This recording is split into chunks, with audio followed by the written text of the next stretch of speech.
Everyone has a dream when they are a kid.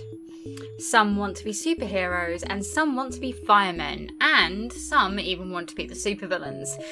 I mean, come on, who wouldn't? They get all the sexy outfits, the minions, and if they plan well enough... Okay, you know what? Let's move on. For some of us, that dream isn't anything nearly as lofty or wonderful. For some of us, it's just the plan to get to college, to get a good job, and to have a better life than the one that we had as a child. This is Jake's wish. Now, who's Jake? Well, he's the protagonist of our game this video. The game being Mayhem at Single Valley. What starts off as a dream about saving his own life turns into a not-so-simple day. He's excited to finally be leaving for college, but as with all children leaving the roofs for the first time, he's got some worries. His, however, aren't as simple as the common, have I packed the correct amount of underwear? It comes down to, is my mum going to be okay? And I do need to put my dad and my baby brother to bed before I can leave town. Suffice to say, he's not from the best background. But he's going to try his best, and by golly is he going to get somewhere. Of course, that somewhere is nowhere he wants to be, and after he's done with his chores, gathered up his things and decided to say his goodbyes, someone decides to poison the river outside of his home. This causes all the creatures, and later people, to go insane, and a squirrel steals his backpack.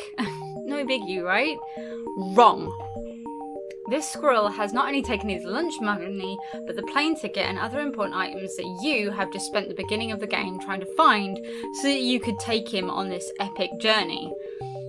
To make matters worse, some random jogging stranger, I'm gonna say it's always those joggers.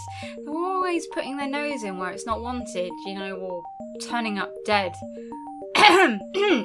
Anyway, this jogger spots Jake watching what's going on and decides to accuse him of being the root cause of the issue. How that correlates, I'll never know, but thankfully most joggers aren't detectives, so we're in luck. Not that Jake seems to be one of those people who really cares what the others think of him, but it's got to be a dampener on things when you try to leave a state and get accused of a federal crime. At least I think that's what it's called. I'm not really sure what continent this takes place on, or if it's something that you can even really quantify, but, well, that's not really important right now. Plus, there is the issue of the missing plane ticket, etc. That's a little bit more important. So, what originally started off as a day of tentative excitement has turned into an absolute nightmare. Jake now has to go after the squirrel who stole his backpack, get his stuff back, and clear his name. I mean, it can't be that difficult, right? I mean, I wouldn't think it was difficult either, until you factor in the evil squirrels, rabbits, flowers. I do think you need to remember Seymour of the Little Shop of Horrors. Bears, bats, and spiders.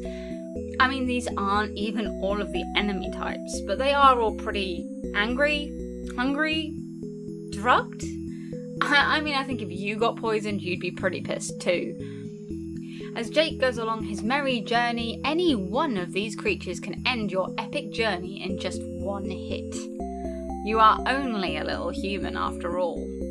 There are a myriad of ways that you can deal with these creatures. You can play a pretty friendly route and ignore the hell out of them, though this doesn't always work well, and I advise you to grab those trash can lids wherever possible. Who knew they'd work out for the best in such circumstances? Does make me realise that in the UK I'm pretty screwed, as all of our bin lids are attached to the actual bin. I suppose my real shield is going to have to do. In the beginning, you can also distract them by finding their favourite treat and just yeeting it into the wild blue yonder. This can be upgraded in the future when you find a mysterious old drunk who gives you some hooch that you can combine with items to sort of create a cure. How much of a cure being drunk out of your mind really is, however, is a completely different story. I do know that some people would tell you it works, but I wouldn't take their opinion over a trusted doctor's any day of the week. The controls for this whole game are pretty easy to grasp, and as long as you pay attention to the prompts at the beginning of the game, you can pretty much be prepped for that whole entire game in just the first half an hour. And I do mean you need to pay attention though. I did my usual and just blasted through the instructions thinking, how hard can this actually be? And missed some pretty important bits, like how to use the inventory. Admittedly, after a little bit of messing around, I worked out a lot of it on my own, but I'd say earn yourself some time to actually play the game and not get so frustrated by actually paying attention to the prompts. It's just a bit of a no-brainer. This can also feed into the puzzle side of things as well. As long as you are paying attention to the surrounding world and the prompts that appear throughout the game, you can easily work out what needs to go on. One of my favourite examples of this is when you find an upturned car and have to use a series of wooden logs to get out over a ledge. If you wedge it under the car, you can walk onto the log, but if you don't, it falls off the ledge, or worse, you fall off the other end as it throws you to your death.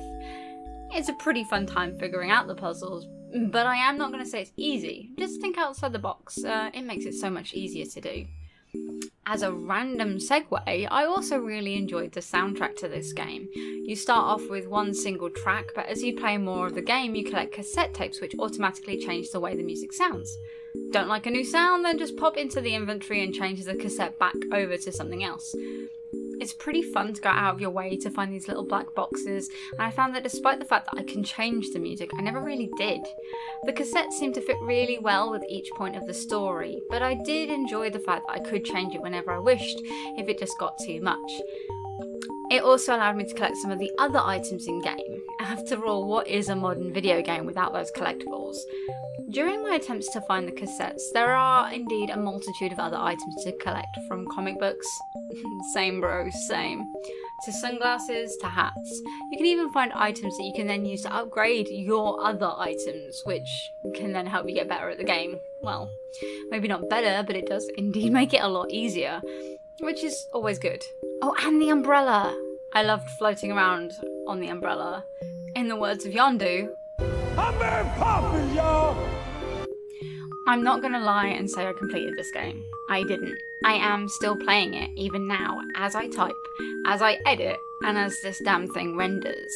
But that should be enough to let you know that I felt this game is good enough I can write about it and not worry about the ending. It's fun, pure and simple. A little challenging in places, but that's what you want from a game. It's not pretentious, it's not mind-boggling, it doesn't pretend to be more highbrow than you. It's the kind of game that sits you down with a beer at the end of a hard day when you just want some time on your own and goes, hey man, I'm here for a good time. I really do recommend it, and as a straightforward RPG that's full of tongue-in-cheek laughs and also just lets you get on with it, I think it's really good, and I never got frustrated for long, and seeing as that's my general state of being, I think you can count on this as a good game. Is it one that I would have found on my own? Probably not. Is it one that I'm happy that I was introduced to? Incredibly so.